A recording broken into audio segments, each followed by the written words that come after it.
Writer-director Ben Wheatley is back after High Rise, which was a film I quite frankly hated from last year.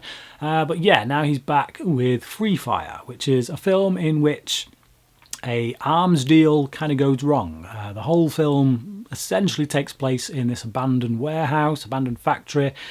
And yeah, it starts with a deal that goes a bit sour. Everybody starts shooting at everybody, and that's it really. Gotta say, I went into this film with not many expectations because of the aforementioned High Rise, but I do like the actors that are involved. Cillian Murphy, Brie Larson, Armie and Sharlto Copley. All four of them really great actors. The standout in this, I think, was Armie.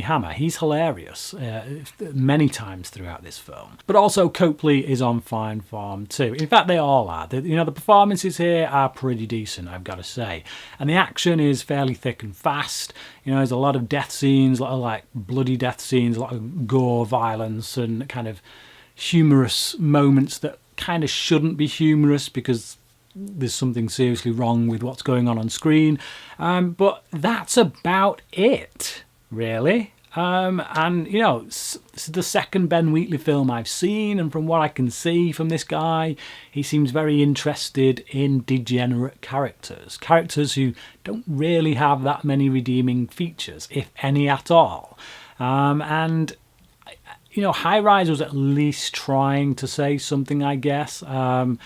I guess what this film is trying to say, in the words of Forrest Gump, is stupid is as stupid does. But if I want to see that kind of film, I think I'd rather go and see the Coen brothers doing it. They've made that kind of message, they've put that message across in many of their films to much greater effect, I feel. Don't get me wrong, this is an entertaining film. I think you will get some laughs out of it. Some of the characters are quite amusing.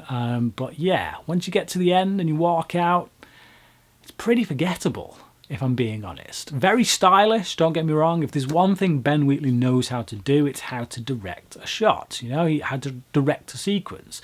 I think he's a very skilled director. But I'm still left wanting more from him when it comes to his writing ability. It's 2 films so far that, gotta say, been a little bit disappointed with regards to how he writes them. Like I say, for the most part, it is an entertaining film. I would say it was a good film. I just don't think that it's all that memorable. Once you leave the theatre, I don't think there's much to talk about of any substance. A lot of style, quite a bit of entertainment value, but beyond that, not much else. I give it a 3 out of 5. So if you've seen Free Fire, please comment below and let me know what you thought about it. And tell me how you think it stacks up with other Ben Wheatley films. Till next time, cracking.